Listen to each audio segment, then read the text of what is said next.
Здравейте! Сега ще ви покажа как лесно и бързо може да се направите един безплатен уебсайт посредством системата на 4stъпки.com. А именно, първо трябва да влезете в сайта ни. Може да изберете бутона "Направи си сайт", който води към първата стъпка, а тя е избор на темплейт. Както виждате, има много. Може да изберете който и да е от тях. Естествено, в последствие може да го промените от администрацията, така че изборът ви може и да не е окончателен в тази стъпка. Минавате към втора стъпка. Тук виждаме избор на пакет. Ние искаме безплатен. Така. Въвеждаме домейн.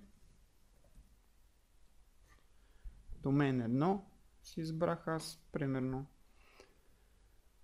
И отиваме към трета стъпка, където трябва да въведем данни за нас.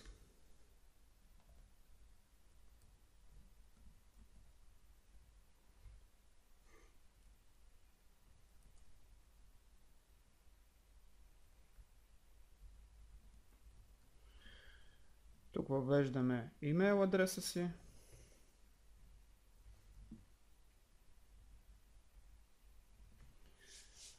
Имейлът е много важен, затова искам да обърнете сериозно внимание на него, защото там ще ви изпратим в последствие информацията за достъпа до администрацията ви, така че би трябвало да го напишете много правилно.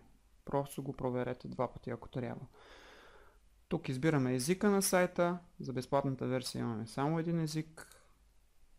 Минаваме към стъпка 4. Виждаме шаблона, който се измеряли домейна, езика, нашите данни, съгласяваме се с условията и потвърждаваме за край.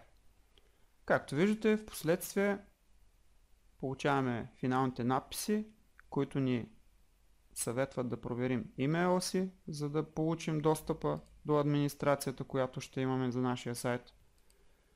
И ето, че сайтът вече е готов. Единственото, което трябва да направите е да отворите почтата, с която сте се регистрирали, да влезете в администрацията и да промените вашия сайт по ваше усмотрение. Разбира се, за тази цел може да използвате другите видеа, за да видите как може да направите това бързо и лесно посредством системата на 4stъпки.com.